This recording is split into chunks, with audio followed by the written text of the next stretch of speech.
Namaste and welcome to Pods by PEI, a policy discussion series brought to you by Policy Entrepreneurs Inc.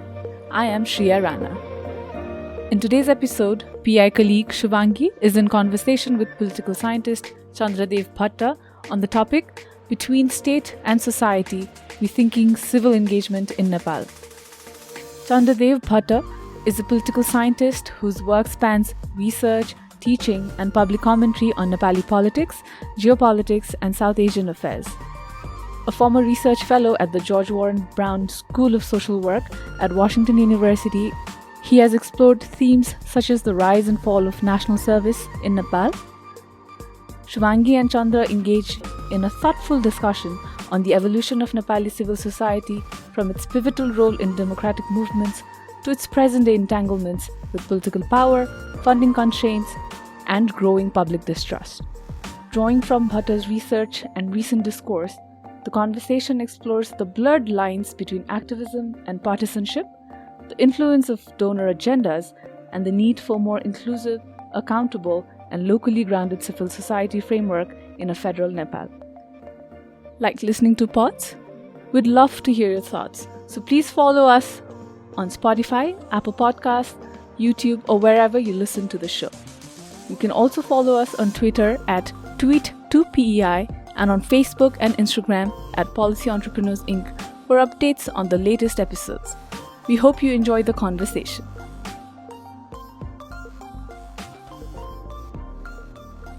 My name is Shuvangi Poudyal. My name is Chandra Dev Bhatta. And this is Pods by PEI. Welcome to Pods by PEI, Chandraji. We're very happy to have you here today. We will be discussing the evolution of Nepali civil society, if I have to put it in one sentence. And while I was doing my research, like I've told you before, for designing the session for Project Sambad, the larger event we had around this topic, I came across your paper titled The Interface Between State and Civil Society in Nepal. It informed a lot of topics and issues that we covered in the discussion during Project Sambad. So this is why I'm very happy to be speaking with you about the topic today, and it is a full circle moment, so let's get into it. Thank you. Thank you very much for having me on your show. All right. So this discussion comes at a critical time in Nepal's political discourse as the nation grapples with evolving political dynamics and challenges. And we know that Nepali civil society has played a crucial role in political transitions in the past and democratic movements, especially in the 1990s. So to better understand the broad role and political dimensions of civil society, how do you view its evolutions from its origins to its current form in 2025? This is a very interesting question. And in that question, you have used one word, origin. I don't know whether you have done it knowingly or you did it unknowingly, but I really like that word. Primarily because when we talk about the civil society, we largely try to equate this with the Western notion of civil society. Because if you look at the roots of the modern civil society, if you wanted to say so, modern, we find their roots in the Western political thoughts. And the origin and the discourse in this country has also been largely influenced by this discourse. But this is not really true. Nepal has a very long history of civil society. In fact, the origin of civil society itself to pinpoint is very difficult. But if you look at the philosophical background of the civil society, it has a very long tradition in our part of the world. If you read the central message of the 18 Puranas is, say in Sanskrit, Paropukara Punya, Paropukara Punyaya, Papaya Paripidana, means you have to do the good things. Same thing if you read the Bhagavad Gita, there is a philosophy called Niskam Karma. You do your job, you help others, but you don't expect any return out of it. So that type of philosophy has been there in this part of the world for a long period of time, right? And society somehow has been guided by this philosophy.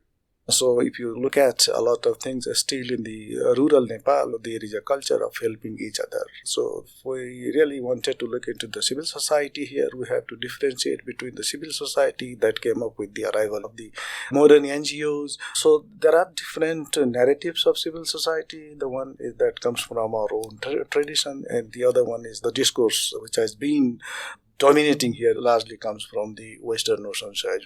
So this ideas, it's a philosophical question. How do you locate the origin of civil society? right after the medieval Europe, the Enlightenment tradition of the West, the social contract theorists, they came up with their own ideas of civil society.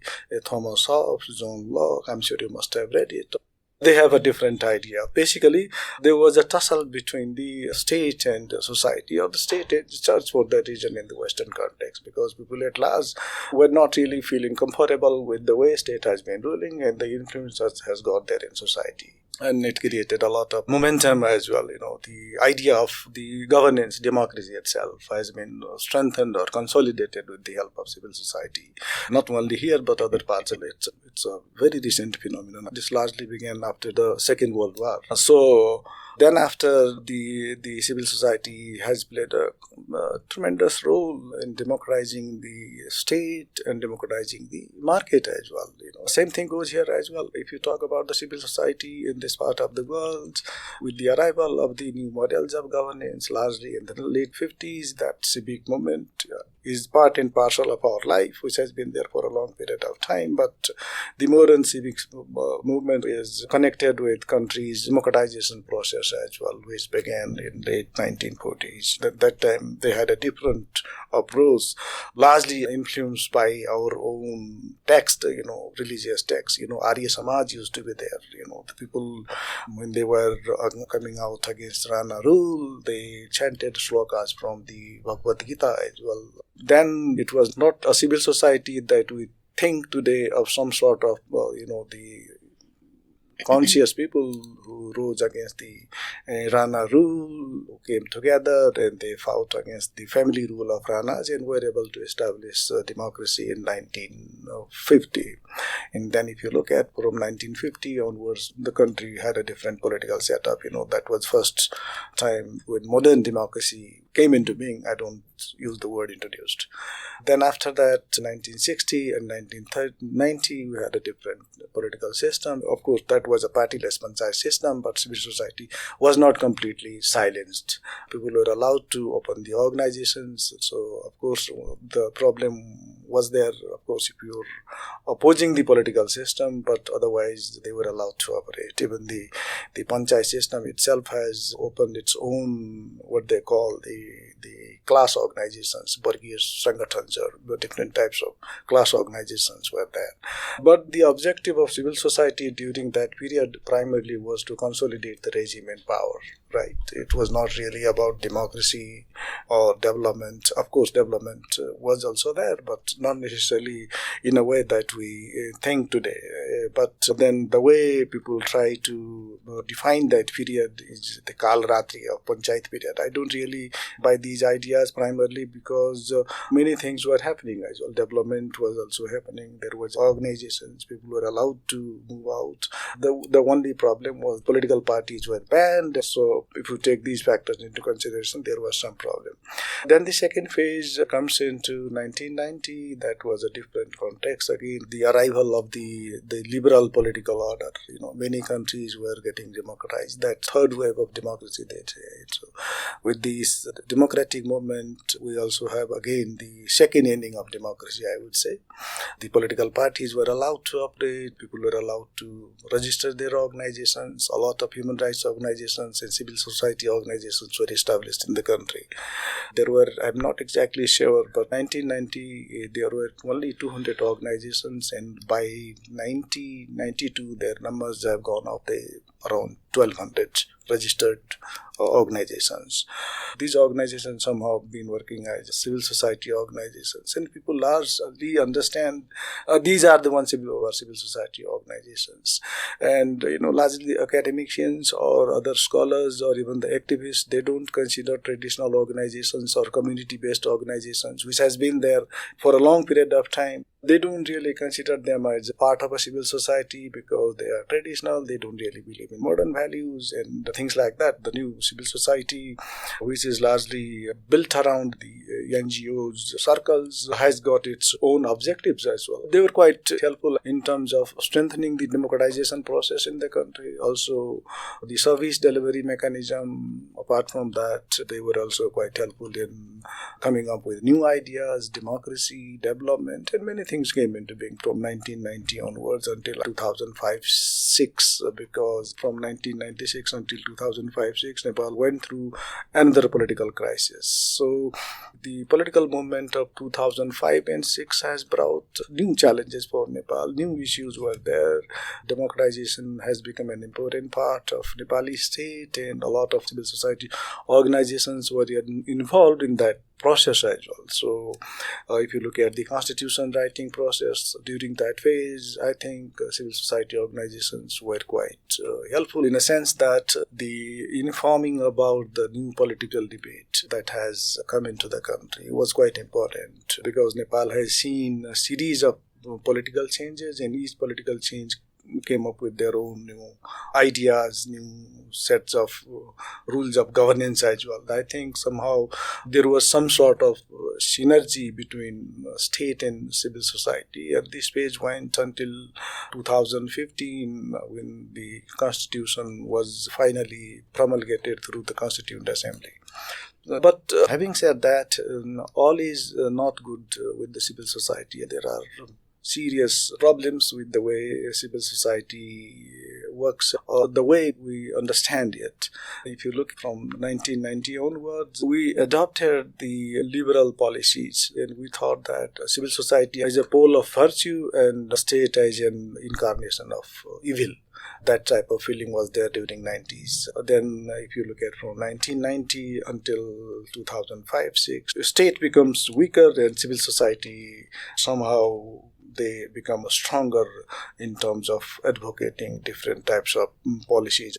That's not a problem. That's fine. Okay, civil society takes more responsibility, but the part of the problem lies with the fact that they don't really take sometimes the responsibility. They're not really accountable. So the accountability becomes the major problems with the civil society, and people started losing trust on civil society organizations. That's one point.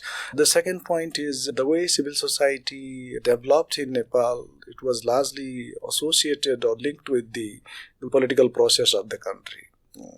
But with the passage of time, somehow civil society is also projected itself as a political society, as the organs of the political parties as well. So there is no clear-cut boundary between the civil society and the political society. A lot of members of civil society, or who claim themselves as civic aguas, nagrik aguas, somehow are also equally active in the party politics as well. So their agendas, in a sense that sometimes they don't really take the agenda of the peoples at large. They are more fascinated by the agendas of the organizations, associations they are affiliated with. The third point is the modern civil society, which is largely built around the networks of NGOs, is mostly fed by the donors, and they don't really look into the local realities and local contexts. They always try to champion the agendas of the donors. That also creates a lot of a problem, primarily because when you don't really contextualize the agendas that come from outside, that becomes problematic. So when NGO became too dependent on donors for both ideas and funding, then you don't have anything to say about your own society or own country. That, I think, is the biggest problem. If we really wanted to have a civil society, the type of good society, we need to have our own perspectives, our own agendas, our own approach. At some point of time, I think we also need to create own financial background as well. Otherwise, what happened during these last 30-40 years in Nepal is society became dependent on NGOs. The state itself became too dependent on donors. ultimately state started losing its what we call the Weberian legitimacy, largely on three issues: the politics, the policy making process, and law making process. Then if the state doesn't have a say on these important issues, then that creates a problem in the long term. So if we really wanted to have a good civil society or a strong state, they need to work together and they need to help each other. Thank you for that wonderful philosophical and historical exploration, and global as well as Nepali context. And we will definitely cover issues such as localization and donor agendas versus local realities. But I want to explore the relationship between the Nepali state and civil society just a little bit more. You said that there used to be a certain synergy between state and society in the late 90s. However, now it seems like they're intertwined entities. It's like they lend towards each other, right? And in recent years, there has been a lot of backlash regarding the line between activism and partisanship, and how for civil society members and organizations that has seemed to blur recently. So in this context, where do you think the civil truly lies in Nepali civil society, and how can it maybe try to maintain itself as a neutral force while navigating these political divisions? Having a neutral civil society is very difficult, but that doesn't mean that we cannot have it. You raised a very interesting point that the backlash against the civil society organizations.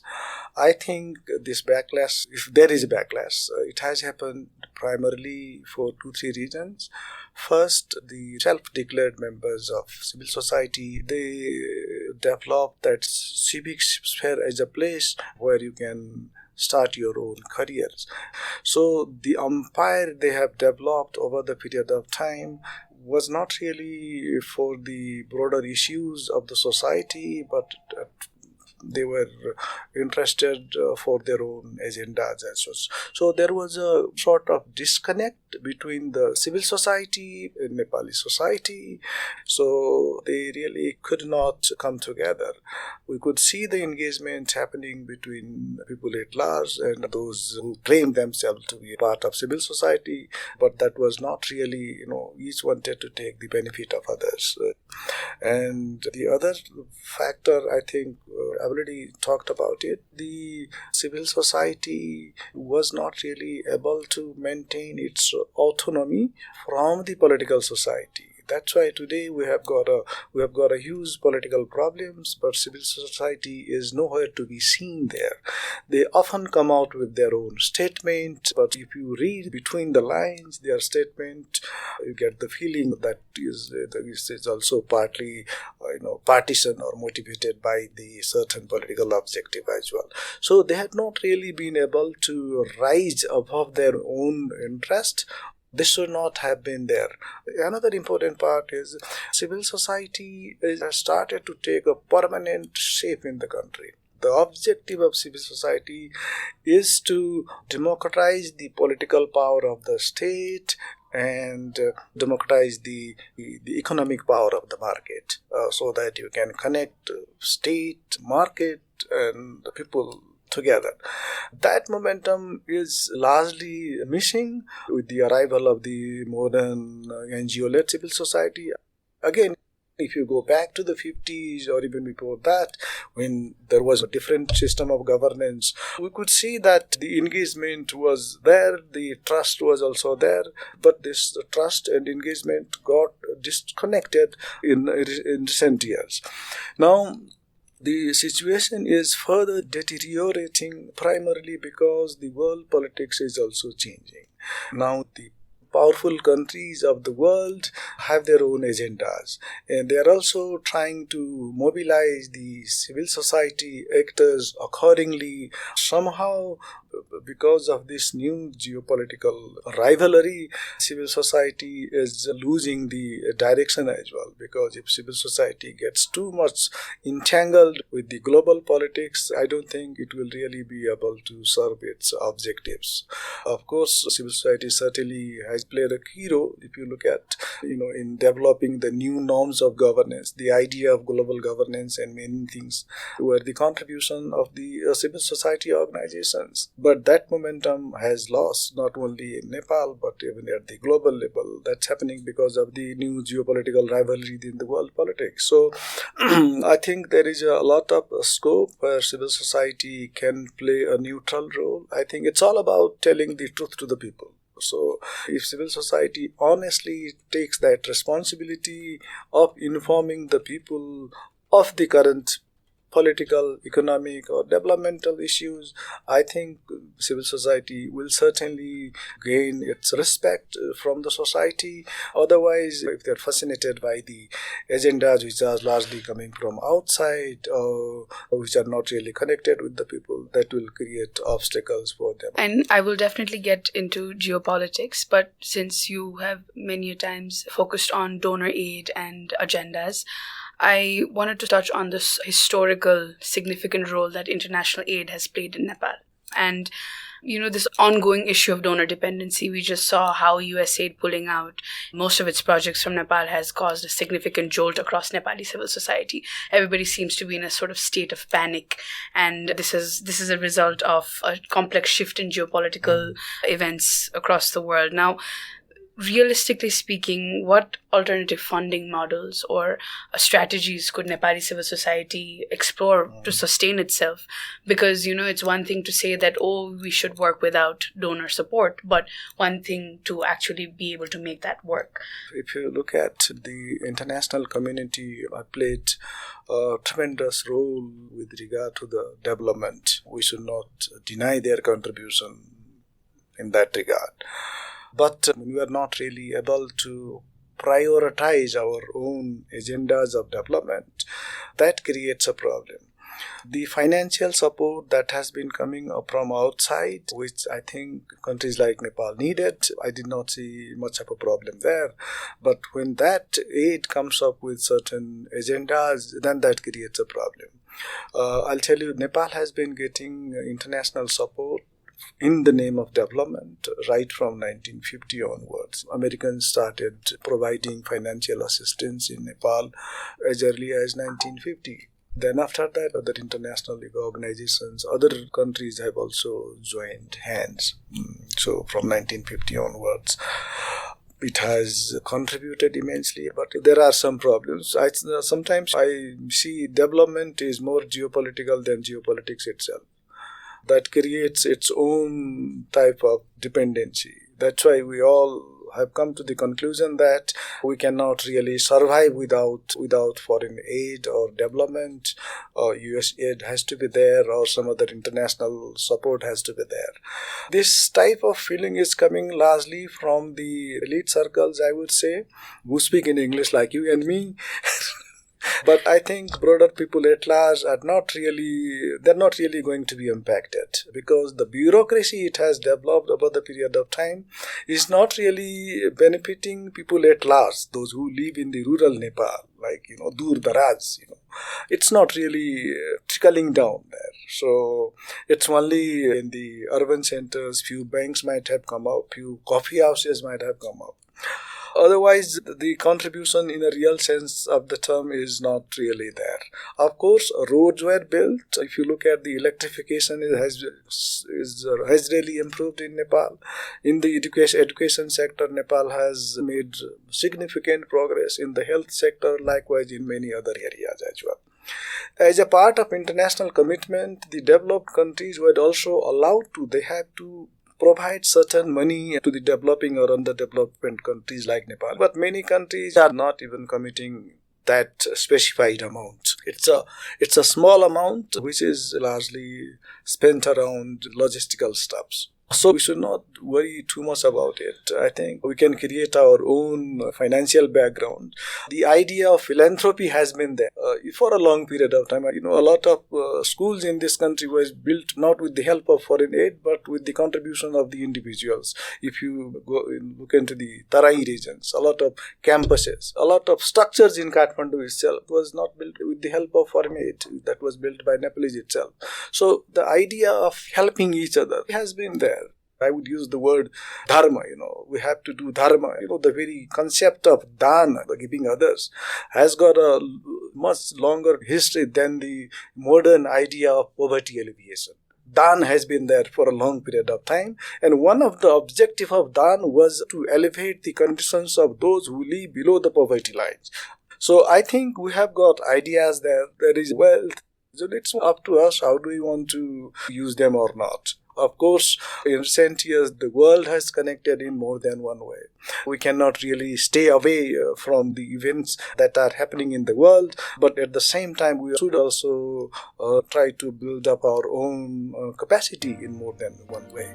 So civil society organizations should look into that factor rather than relying on both for agendas and funding.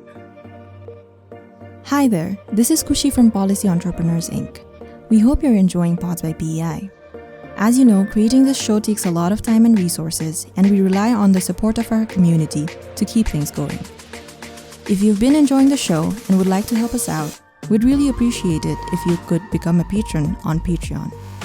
Patreon is a platform that allows listeners like you to support creators like us with a small monthly donation. Your support will go a long way in helping us to continue creating high-quality content for you. So if you're interested in supporting our show and becoming a part of our community, head on over to Patreon and become a patron today. You can find us at patreon.com/podsbypei. Every little bit helps, and we can't thank you enough for your support. Now, let's get back to the episode.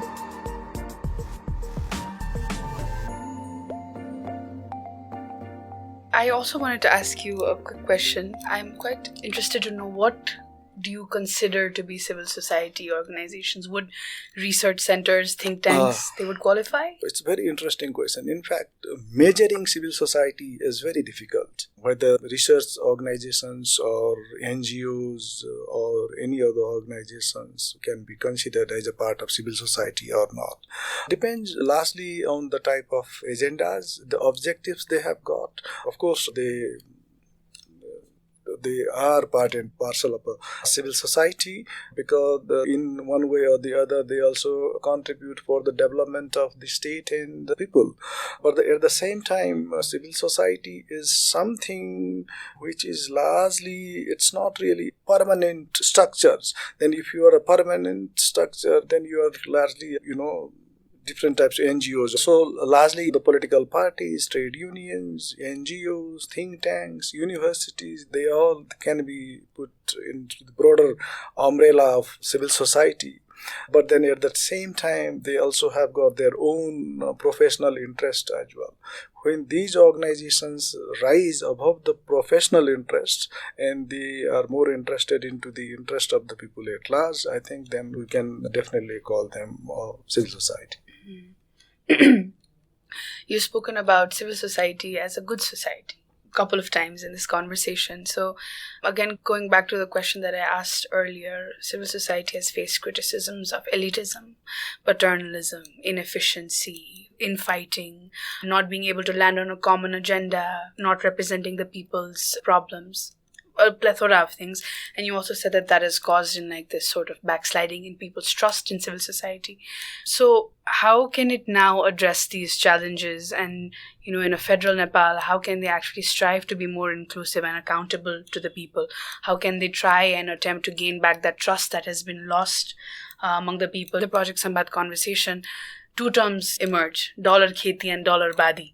I think those are common terms used on Twitter for people associated to civil society organizations, and maybe some deserve that title, but most of them don't, in my opinion. So how do you think civil society needs to go about building that? At a time when political parties are losing the trust of the people, then civil society should come ahead and they should tell the truth to the people. But that is not really happening.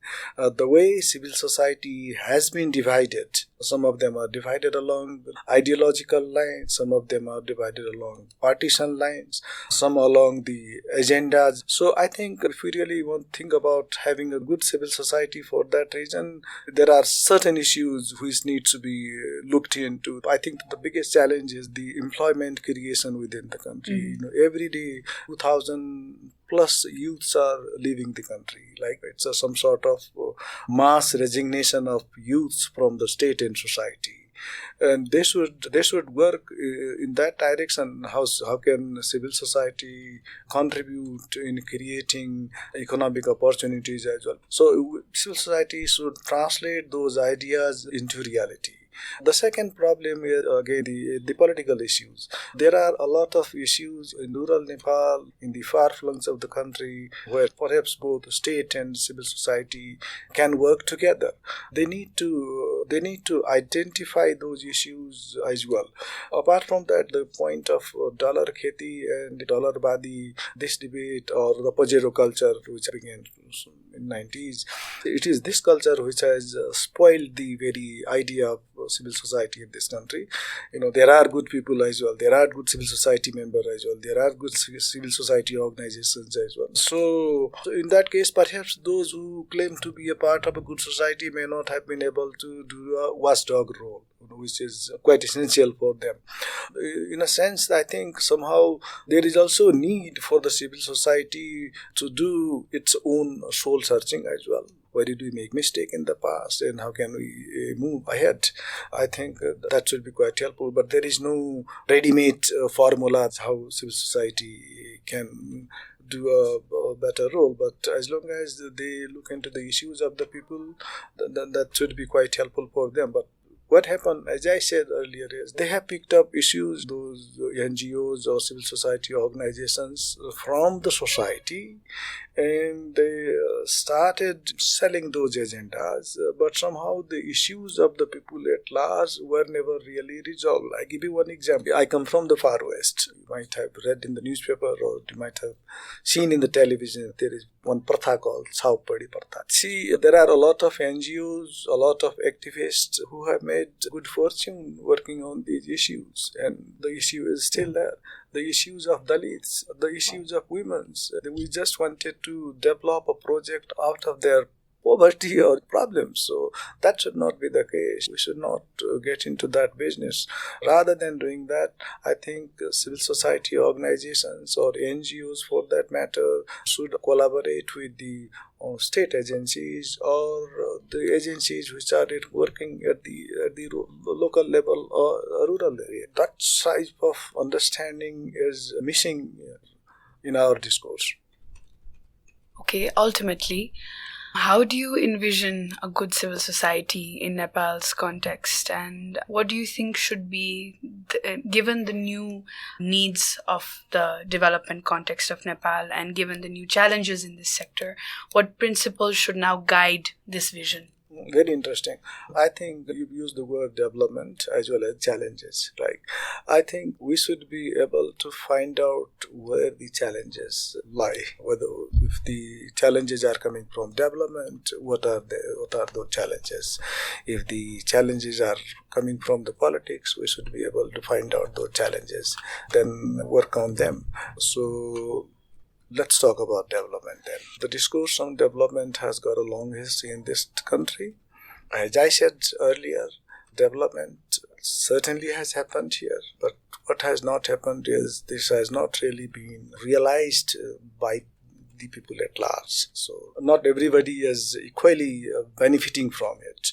So perhaps civil society will have to look into that direction. How can that happen? The second point is, within the context of development, is what type of development might be helpful for Nepal. We only talk about development, but is it about economic growth, or is it about something else, right? We not really been able to identify the issues here.